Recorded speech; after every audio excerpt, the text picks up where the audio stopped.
Operation Sindoor ആ പേര് തന്നെ ഏറ്റവും ശ്രദ്ധേയമാണെന്ന് തോന്നുന്നു രാകേഷ്. പ്രത്യേകിച്ച് വിനയ് നർവാളിന്റെ മൃതദേഹത്തിനരികിലിരുന്ന ഹിമാൻഷിയുടെ ചിത്രമായിരിക്കും ഒരുപക്ഷെ ഈ പഹൽഗാം ഭീകരാക്രമണത്തിന്റെ ലോകത്തെ മുഴുവൻ പിടിച്ചുലച്ച അല്ലെങ്കിൽ ഇന്ത്യയുടെ നോവായി മാറിയ ഒരു ചിത്രം.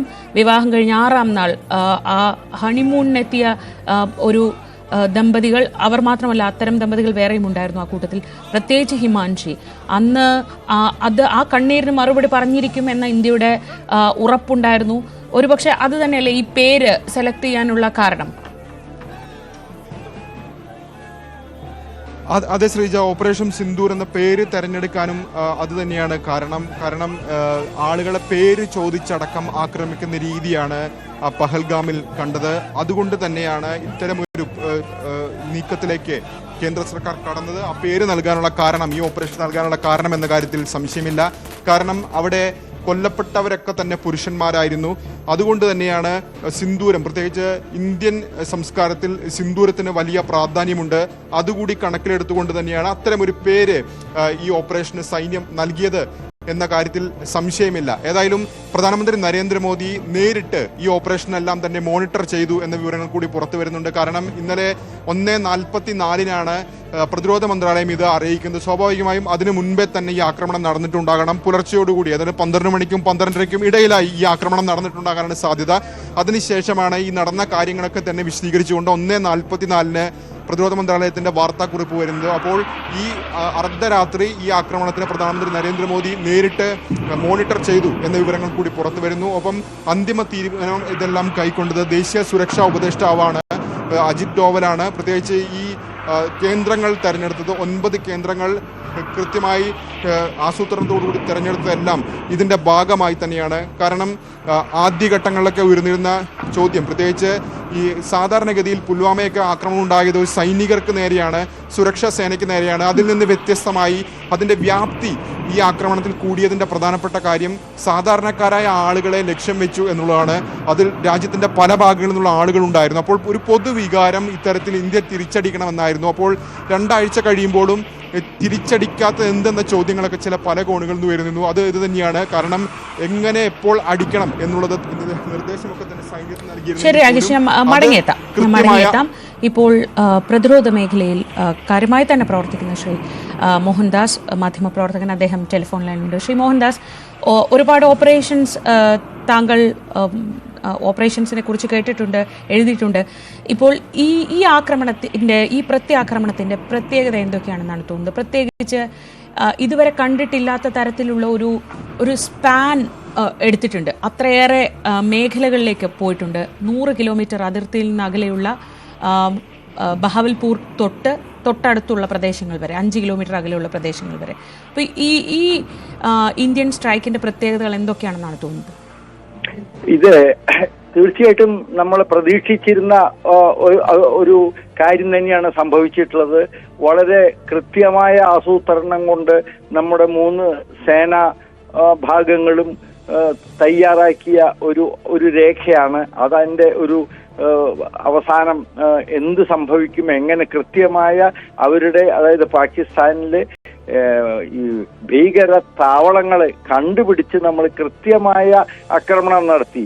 അതിൽ ഏറ്റവും പ്രധാനമായത് നമ്മൾ അങ്ങോട്ട്, അതായത് പാകിസ്ഥാന്റെ അതിർത്തിക്ക് അപ്പുറം നമ്മൾ കടന്നു ചെന്നില്ല.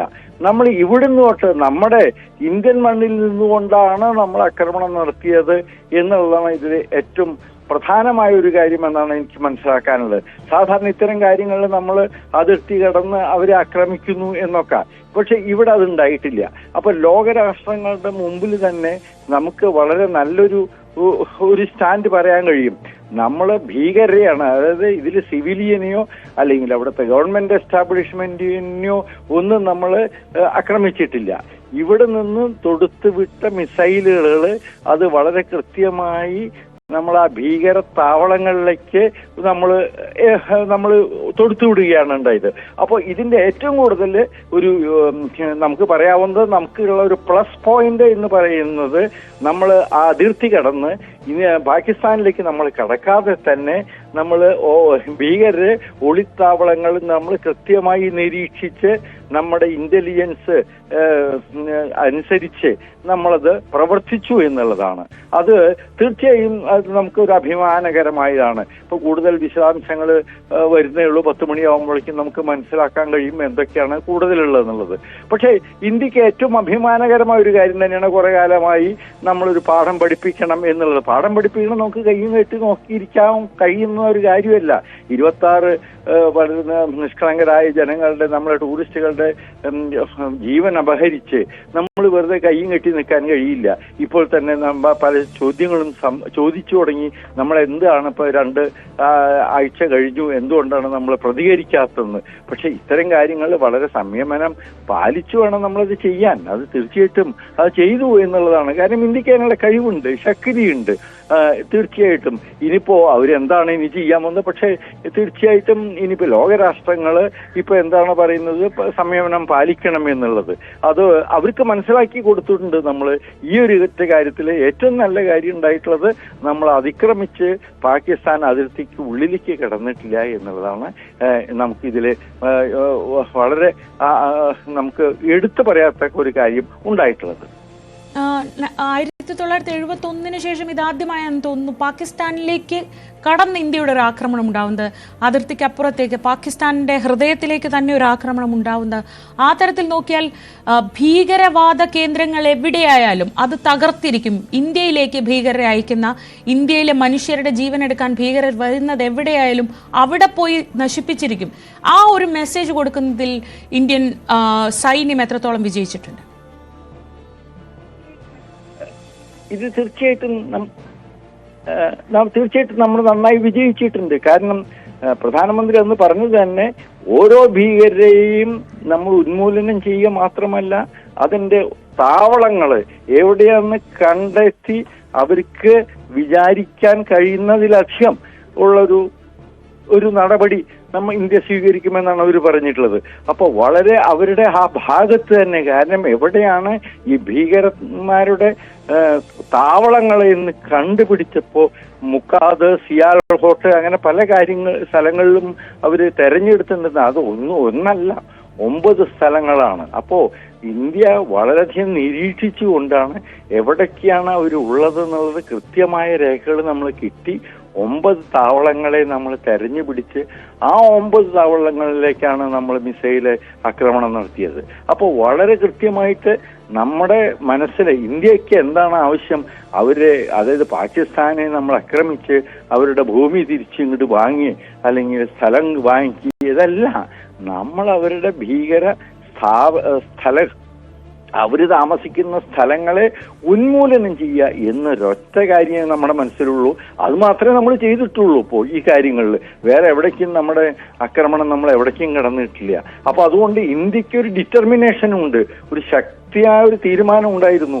ഇനി ഭീകരര് അവിടെ ഉണ്ടാവരുത്, അവരെ നശിപ്പിക്കണം, ഉന്മൂലനം ചെയ്യണം എന്നുള്ള വളരെ കൃത്യമായിട്ടുള്ള ഒരു നിലപാട് എടുത്തുകൊണ്ട് തന്നെയാണ് അത് ചെയ്തിട്ടുള്ളത്. അപ്പോൾ തീർച്ചയായിട്ടും ഇന്ത്യയുടെ ഭാഗത്തു നിന്നുള്ള ഈ പ്രതിരോധ ആക്രമണം തീർച്ചയായും ഒരുപക്ഷെ ലോക രാഷ്ട്രങ്ങൾ ആരും ഇതിനെ അപലപിക്കുമെന്ന് എനിക്ക് തോന്നുന്നില്ല.